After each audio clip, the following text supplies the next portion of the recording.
I'm Brad Lamack in Los Angeles. Welcome to you wherever you are watching us for Inside the Business of Acting. Segment 4 with the really wonderful Hal Linden. I'm delighted that you would share your life and your stories and your career for our audience of actors and people who want to be actors and fans. I'm getting to that age where you need to find the need to talk about yourself. You know what I mean? When does that happen? Pretty early in my case. Oh, I want to prepare and plan.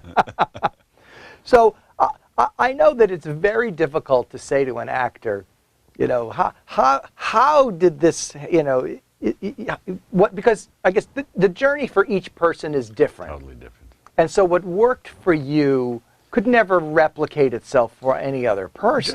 Just the principles, I think, because I did not have one of those breakout careers. I was not a member of the Actors Studio. I was too intimidated to go there. Were you really? Oh, I made my career by working my way up in musicals, from musical to musical, finally a straight play, took me a long time to have confidence that I didn't have to sing in order to make it.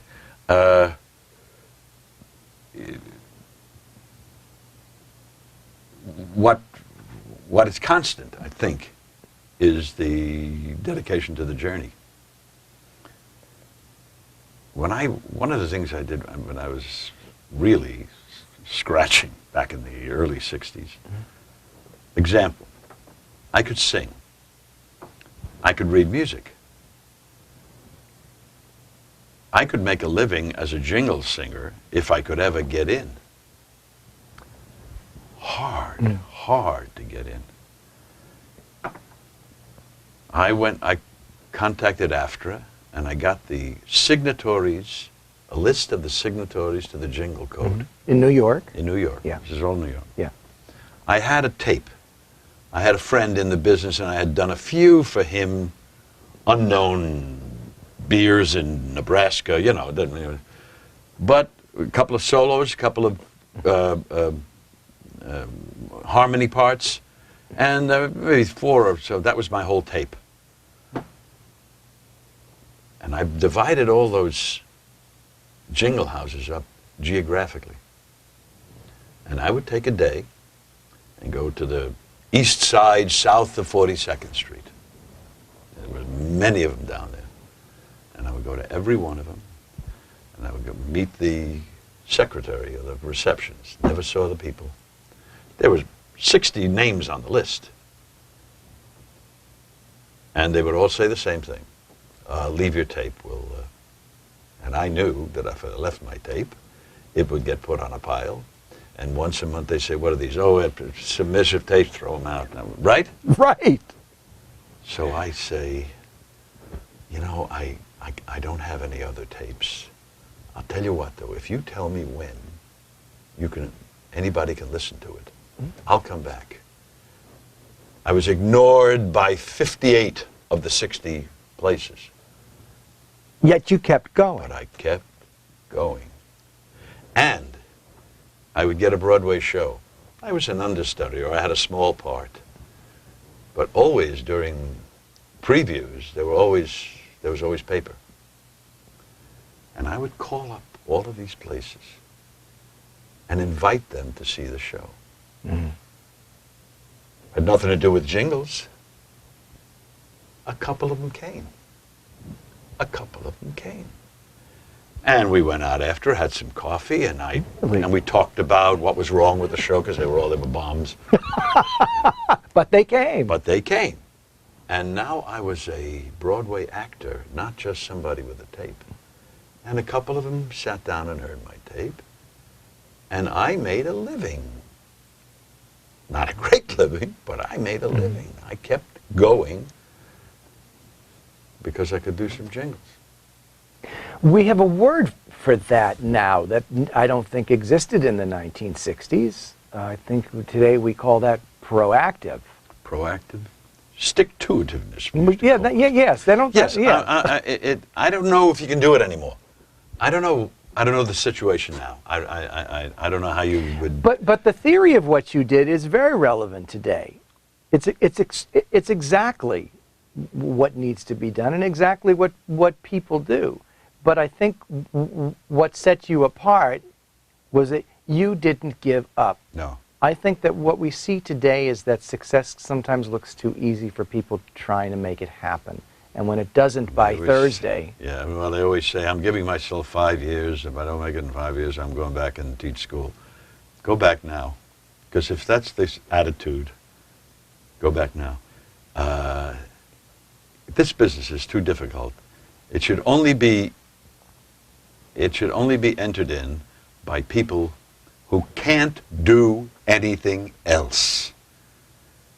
Not who want to be in the show business, but who must be in show business. And if you have to be prepared never to succeed. And it was only the journey that was worth it.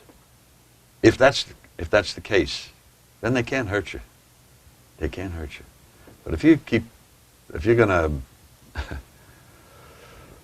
take the slings and arrows, and I took a couple of slings and arrows during those early years.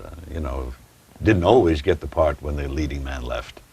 Sometimes they brought somebody else in, and I was let go because the show wasn't doing all that well, Plenty of slings and arrows. But again, I knew that if I said, okay, I'll go back and play this saxophone and make a living that way, I knew I would slip out and never fight the fight. And you gotta fight the fight. Two things strike me. One is that you never stop believing in yourself. No, as I said, at one point in my life, I don't remember what day it was, but I woke up. As I said, I was very unsure of myself, and all of a sudden I woke up. I said, I know what I'm doing. I actually know what I'm doing. And with that comes a confidence level, doesn't it? That's right. The other thing that strikes me is that your life has always been filled with people, family, spouse, children that fed you in ways that you didn't seek feeding from the business. None of my kids are in theater. None of my kids. Mazel tov. I find that kind of. Everybody says to me, "None of your kids? None of my kids are in theater." This is good. Okay. That balance has been very important, I bet, over the years. Well, I think that's true in anybody's life, in any business. Mm-hmm. You can do this so much about the work aspect of somebody's life if it doesn't have any kind of anchor, so that there's a reason you're doing all that work. Right. Right. I mean, yeah, I won my Tony in 1971. 71. And I got home, and my then 4-year-old said, "Gratulations." Somebody told him how to say "gratulations."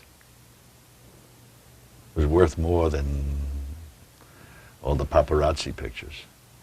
And probably worth more than the award. Yeah. Inside. Well, that award is pretty big. That's a big one. That's a big one. Where is it? Sitting on my desk. I got 3 Emmys. Yes, and you a do. Tony. Yes, you do. And lots of nominations. Yes. Barney Miller got every season. Every season. Never won. Barney Miller, no. Barney Miller was an independent production. Yeah. Independent productions rarely win Tonys because Emmys. Emmys, Yeah. because the people who vote for Emmys work for 20th Century Fox or MGM or Sony or whatever it is. Yeah. And those are the people who vote, and those are the shows that win. So Barney got never won anything. I think it won the last year when it was already off, something like that. If you go on imdb.com, the Internet Movie Database, the list of credits for the work you have done, it's pages, even in a regular font. It's pages. It's it's remarkable. You guys really ought to take a look at that. So much has been done during this career you are still having. Still having. Is there a project you want to do, a role you want to play that you're aiming for? I don't think about that anymore. This was the big Sunshine Boys was the big challenge for me. In what way?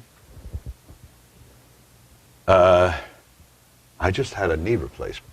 Oh. And The you're first well. reading of Sunshine Boys was 2.5 weeks after the operation. Oh, my. Okay. The healing process takes energy.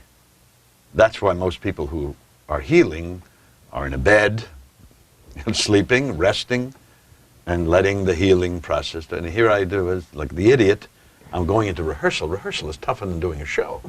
You know that. Yeah. It's not only the physical energy, Grueling. what about the mental energy? You know, and I'm not a kid anymore. It's a wall-to-wall part. So I was faced with that decision. You're gonna chance it. You're gonna try it. You're gonna do it. What do you think? Can you do it? And I guess the ham said, "You're not gonna get a shot at this part again. Who knows when they'll ever do it again and where?" Yeah. And I guess the same guy who went from business to business with his little tape is still around. And I said, no, I'm going to do it. So it was a big challenge for me, and it was just so thrilling that I was able to, to pull it off and do it. What's next? What do you got? Well, we'll talk about that. Yeah, what do you got? That's it. What do you got? What do Of you course, got? evidence of this wonderful achievement at the Odyssey Theater in Los Angeles.